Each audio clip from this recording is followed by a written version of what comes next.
back here on the GSMC Baseball Podcast, bringing you our second segment, which is going to be doing the 10 to 20 portion of our power rankings.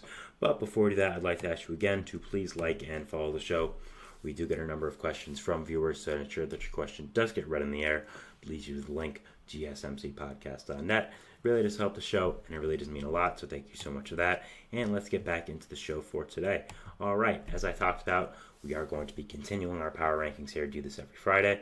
So if you want to leave a comment on some questions you have about it in the chat or in the comments, whether you're watching on YouTube or live, let me know. But yeah, we're going to go from number 10 to 20 here. Starting off at number 10, we have our third AL Central team of this list, the Minnesota Twins. Now, the Twins got off to a really rough start this year, really not doing as great as I expected them to. I expected them to be one of the more elite AL teams. I kind of thought, of course, it was the Yankees and Orioles, but after that, the second tier was the Astros and the Twins. But the Twins did not get off to a great start, mainly because of injuries, I'd say. But I've gotten a lot of people back, mainly Byron Buxton and Carlos Correa, and I've done very, very well as of recently. Catapulted into the top 10 here in my power rankings. Back in the thick of things in the AL Central. Probably would be leading, but at the same time, the Royals and Guardians have just exceeded everyone's expectations out of the water. So, yeah, they've done a great job here building this back up. But the Twins have so much talent, especially in the pitching staff. You lose Sonny Gray and really don't miss a beat in it. Still have Pablo Lopez in there and have some of your great young talent in there, like a Simeon Woods Richardson, like a Bailey Ober. So there's a lot to love about this Twins team. I think they're really good. And yeah, number 10 here in my power rankings. At number 11, I have the Chicago Cubs, another Central team. The Cubs are under 500, but only one game, and I love the amount of talent they have on this team. Shota Imanaga, of course, having an amazing season, has gotten roughed up a little bit recently, but at the same time is still having an amazing season and is still a Cy Young favorite right now, and is, of course, the Rookie of the Year favorite. So, yeah, a lot to love about this Cubs team. Of course, the offense, you have Seiya Suzuki, Cody Bellinger, some other great talented players there as well. So, yeah, I think that overall this Cubs team has done very, very well this year. Have impressed me. I didn't really expect them to be that as good as they are currently. I expect them to be decent, but not as good as they currently are. So yeah, props to them. They've done very, very well, and they deserve this spot here at number 11.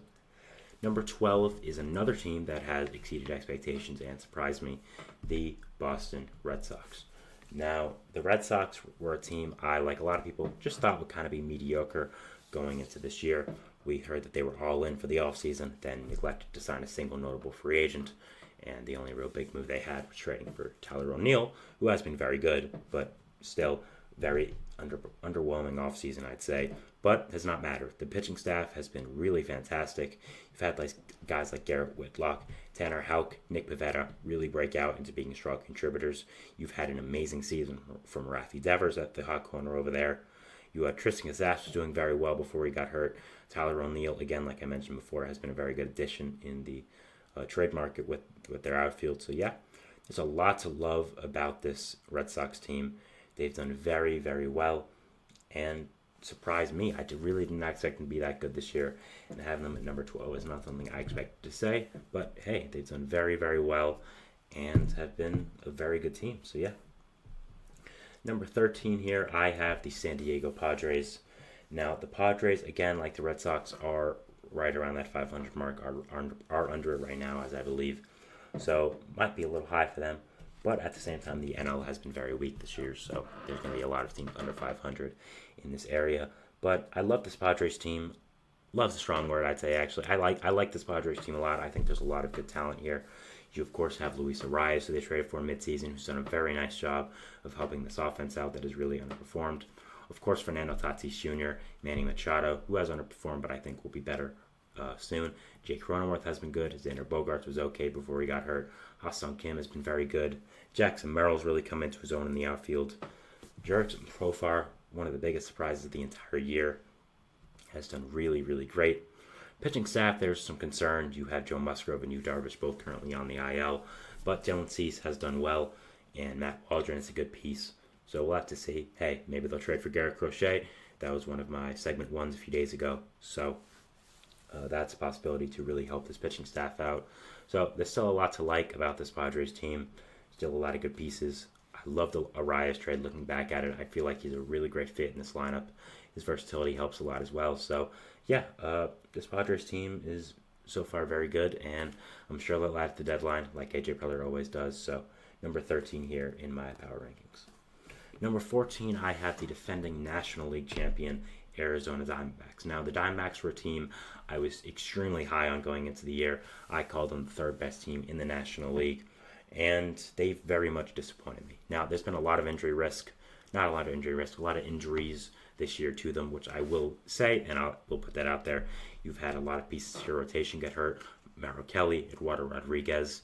You also had Jordan Montgomery be on and off, and when he has been playing, he hasn't been that great. So, it has been some setbacks with the rotation, which is definitely a part of this. But the offense as well has struggled. Corbin Carroll, after an insane rookie year last year, has really been bad. I think that shoulder surgery from the offseason is really hindering him. So still some pieces here that you like about this Diamondbacks team, like Ketel Marte is having a great season. I do have them up at number 14. Didn't really have them as high before. So they have done better as of recently. But yeah, not as great as you'd expect it to go this year, coming off of a National League pennant win. So yeah, definitely some underperformance here, but still a lot to like about this team. Still a lot of great players and a lot of great pieces. So have them here at number 14. At exactly the middle spot here, I have the Tampa Bay Rays, number 15. Now, the Rays are another team that is just very mediocre. I expect them to kind of be that this year with all the pitching injuries they've had, with the shortstop situation they have with Wander Franco probably never playing in the MLB again. So, overall, there is a lot of question marks about this Rays team because of the injuries sustained going from last year into this year now because of how big they were. So, never really expected much from this team. I think they could sell at the deadline as well, so make them even worse. So, not really too much to say about them, but still a lot of talent. And Randy Arozarena hasn't even gotten it going, so I think once he does, this team will be better. So I do have him at number 15 here, but still, if you want to have him lower, I'm not really going to debate it. I just think the pure talent on this team is a lot to argue about, and there still is a lot to like here. So number 15 here for the Tampa Bay Rays.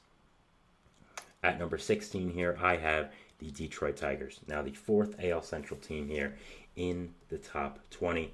So, yeah, just a hint. White Sox will not be in the top 20. I can tell you that right now, so don't get your hopes up, AL Central fans. But, yeah, the Tigers here at number 16. I did expect more from them this year. They haven't been as great as I expected, but there's still a lot of pieces to like. Riley Green has been excellent. Mark Canha has been a great addition from the trade market, who you might get more back at the trade deadline. So that's a positive there. You also, of course, have some underperformance with Parker Meadows and Spencer Torkelson, two players I expect to be very good this year, and both have been sent down.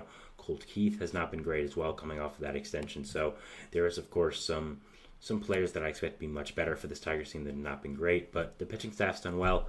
Kenta Maeda has been better as of recently. Jack Flaherty's been a really great signing for them. You also have Tarek Skubal, who's been a Cy Young favorite right now, as I expected, and like most people expected. So, yeah, Tigers have done. Tigers have been on and off this year. Some things to like, some things not to. So, yeah, have them here at number 16. Number 17, I have the defending world champion, Texas Rangers. Simply put, the Rangers have had a lot of injuries this year. Jacob deGrom, Tyler Mahle, Max Scherzer, Wyatt Langford, Evan Carter, just to name some of the notable guys who have been on and off the injured list all year. So, yeah, not really their fault with how this has gone this year. Maybe should have gotten more pitching. Maybe should have tried to re-sign Jordan Montgomery more. But it's what it is. And, yeah, number 17 here for the Rangers feels right. They'll be better once everyone gets healthy. But as of right now, with all the injuries where they are, just not going to have them as high as you maybe expect. Number 18, I have the Toronto Blue Jays. Now, the Blue Jays have been a big disappointment this year. Really a team I expect to be much better and have not done well. Just there's been a lot of underperformance with the hitting core, especially. Kevin Gausman hasn't been that great. So, bullpen's been kind of iffy. So, yeah, just a very mediocre Blue Jays team. I think this is a team that desperately needs a change of direction, whether that's a retool, a full-out rebuild, going all in on some player like they tried to this offseason with Juan Soto and Shohei Ohtani, who, of course, they were unsuccessful in getting. It'll be very, very interesting to end up seeing what does happen with this Blue Jays team as the season does go on. But, yeah, have been very disappointing this year and just not a team that has definitely lived up to my expectations, being here at number 18. Number 19, I have the St. Louis Cardinals. Cardinals have done better as of recently. I did have them as the fifth best team in the NL, as the fourth best team in the NL Central, but I've moved them up to top. I've moved them up to the third best. The offense has been better as of recently, which is the big thing. Paul Goldschmidt and Nolan Arenado have done better, which really, when they go, this whole team goes, so that makes them better. The rotation has been surprisingly good with Sonny Gray doing, of course, great.